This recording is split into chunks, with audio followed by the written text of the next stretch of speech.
Hey everyone, it's Fox with FoxeoGames. Let's talk about some of the new information that's come out about Dark Souls 3 as of September 10th, 2015. I'm not going to hit on all the points because there's a lot of information floating out there.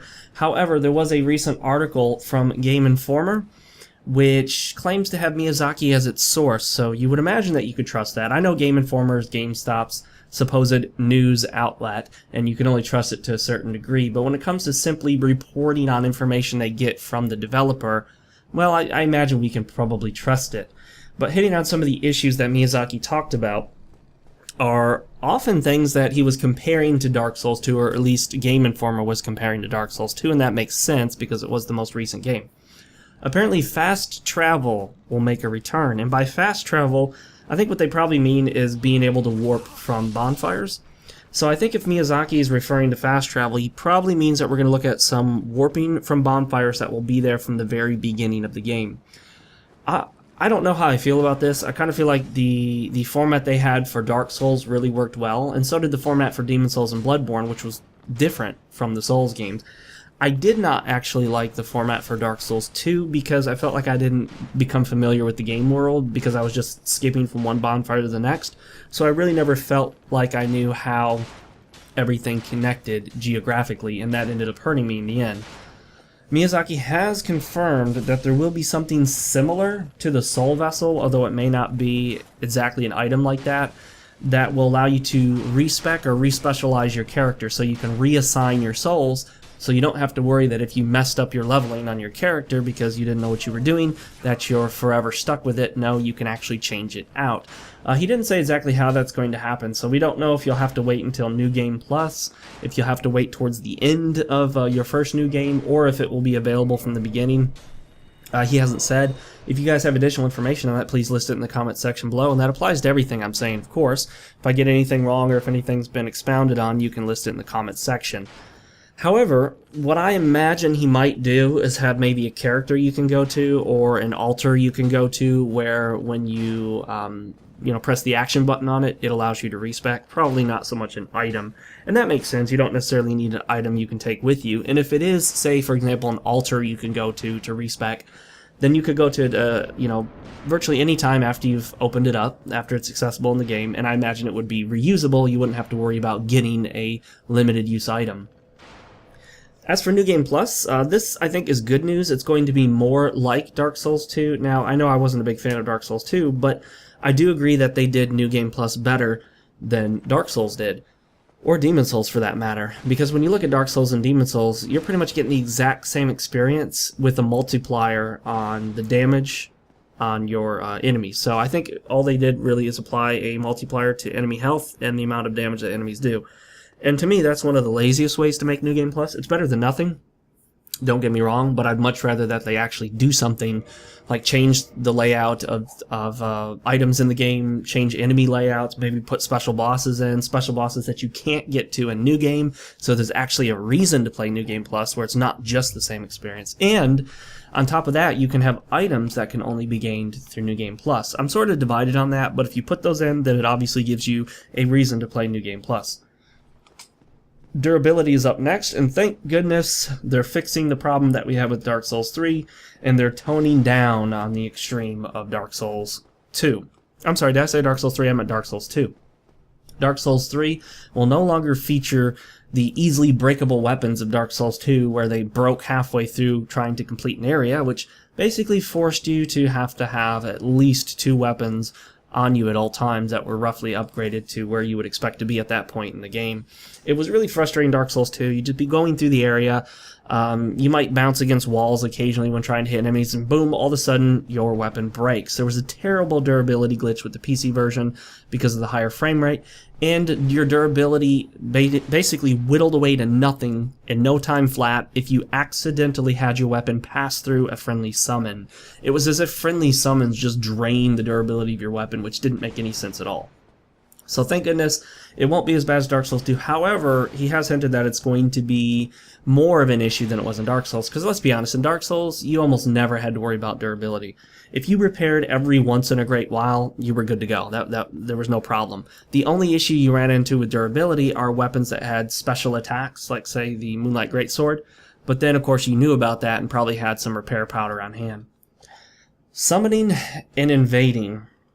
Well, thank goodness they're going to fix the problem we had in Dark Souls 2, where you had a limited number of items and you had to keep getting, restocking these one-time use items. You use a cracked red eye orb and it's gone. Now you have to go get another one. They're going back to the Dark Souls system in which there were infinitely reusable items.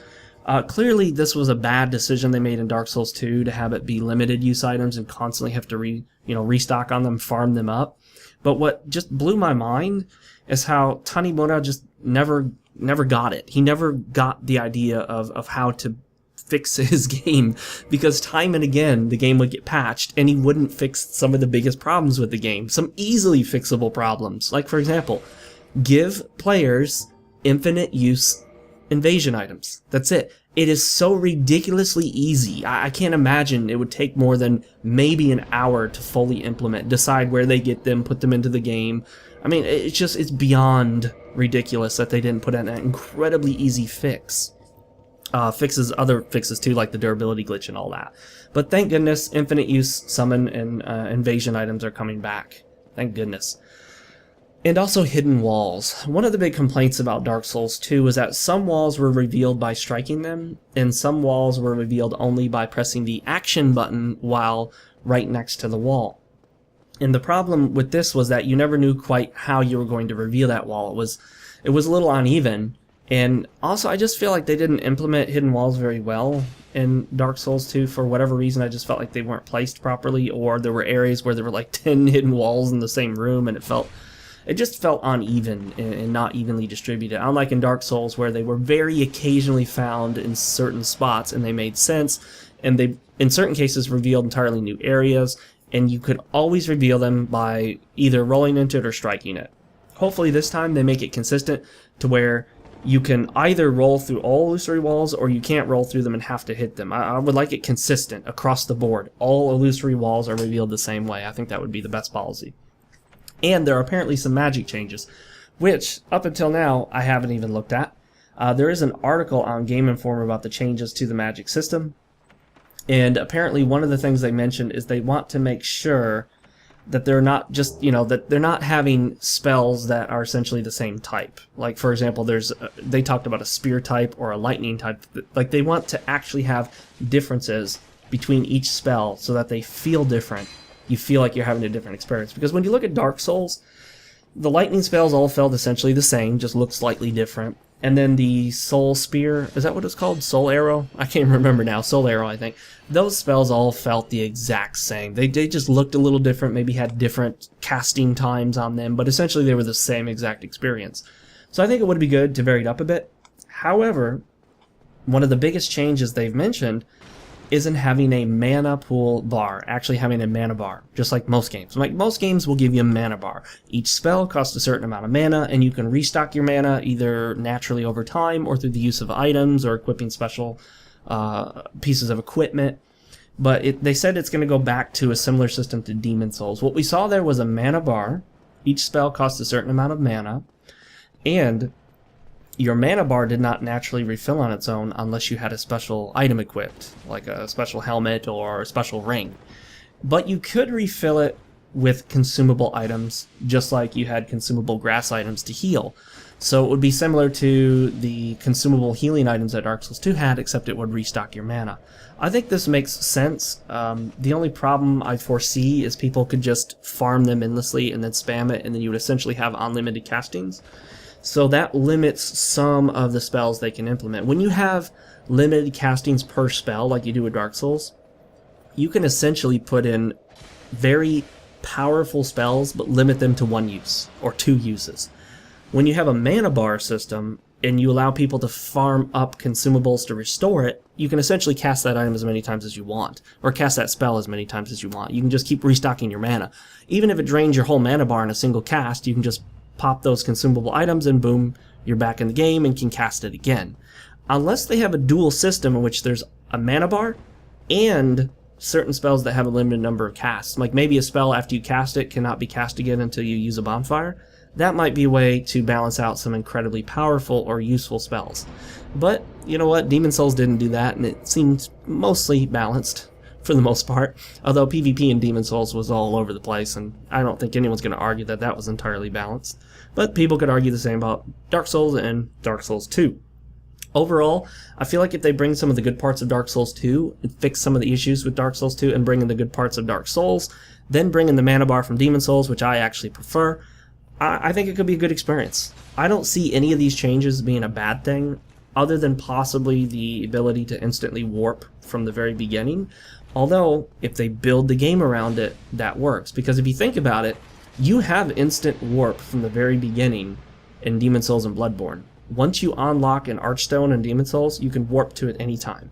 Now, you do have to return to the hub, that's the one difference, but that's just another step in the process. I mean, in Dark Souls 2, you can warp to any bonfire, pretty much any bonfire from any other bonfire, but the only difference is you don't have to return to a hub to make that warp. You can just do it straight from the bonfire that you're at. In Bloodborne and Demon Souls, you can do the same thing, you just have to return to hub world first. It's not much of a difference. It just takes a little more time, especially with the loading times of both of those games. Alright guys, so what do you think about this news for Dark Souls 3? Is there anything in there you like or don't like? Is there some additional stuff I didn't cover that you'd like to talk about? List it in the comment section below. Give the video a like if you like it, or dislike. Who cares? Doesn't really matter. It's all a rating, and I will see you guys next time.